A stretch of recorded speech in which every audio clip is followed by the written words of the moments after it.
General Amjad Shoaib साहब की तरफ चलते हैं। जनरल साहब, thank you so much for joining me in my show, it's a pleasure having you. General साहब, हमारे लिए आज का दिन एक स्याह दिन है। एक तरफ तो हमारे मासूम बच्चे और टीचर्स शहीद हुए आज से 6 साल पहले, और एक दूसरी तरफ जो है वो फॉल ऑफ ढाका की सिचुएशन हुई। अब पहले तो सिर्फ फॉल ऑफ ढाका में भारत का किरदार नजर आता था, लेकिन अब अभी जो हालिया DGISPR और शाह महमूद कुरैशी साहब ने प्रेस ब्रीफिंग की जिसमें डोसिया साहब ने दिया, उसमें जो अटैकर्स इवन APS के थे उनके ताने बाने भी भारत के साथ जाकर मिलते थे। हमें बहुत कारी जर्ब लगाई, हमें बहुत जख्म दिए हैं भारत ने। ये जख्म जो है ये पुर हो नहीं पा रहे। जनरल साहब, 6 साल गुजर गए मासूम बच्चों की शहादतों को। बिस्मिल्लाहिर्रहमानिर्रहीम। का बात यह है कि बाज जख्म ऐसे होते हैं जो हरने के बाद भी आपको तकलीफ देते रहते हैं।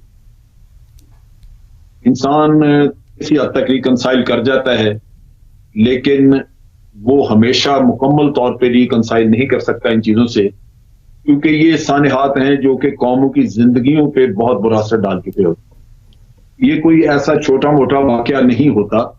आप ये देखिए कि सकूत ढाका तो एक हमारा कौमी सानहा था, और इसकी वजह से लाजमी बात है कि हमारे आज दिन तक हमारी कौम नहीं भूली।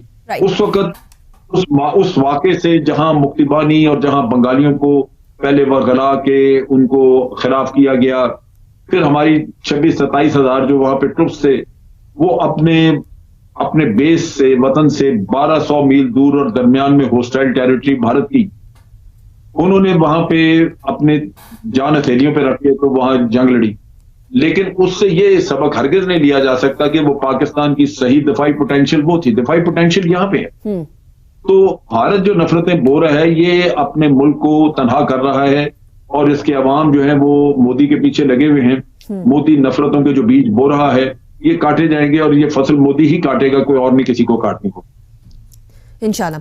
अच्छा जनरल साहब, कुछ चीजें जो हैं वो हिस्ट्री में लिखी गई, और 71 के अंदर जिस तरह से भारत ने एक गैर कानूनी काम किया इस प्रीटेक्स के ऊपर कि हमें जो फ्रीडम है उसके लिए फ्रीडम फाइटर्स बुला रहे हैं, हमें वो स्टेट बुला रही है आज़ादी लेने के लिए।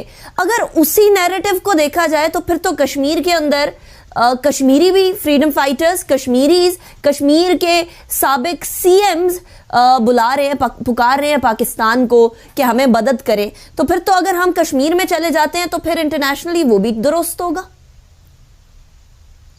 मैं समझता हूं कि ये कानूनन बिल्कुल दुरुस्त है, और कहीं बेहतर है उससे सिचुएशन जो ईस्ट पाकिस्तान में थी। वहां सिर्फ एक ही फैक्टर था कि वहां के लोगों को वरगला के पाकिस्तान के खिलाफ किया गया, वरना तो वो कोई डिस्प्यूटेड टेरिटरी नहीं थी। ईस्ट पाकिस्तान तो बाकायदा एक पाकिस्तान का हिस्सा था, पूरी दुनिया में रिकॉग्नाइज था, कोई ऐसी चीज नहीं थी कि उसके बारे में कुछ शक व शुबा हो।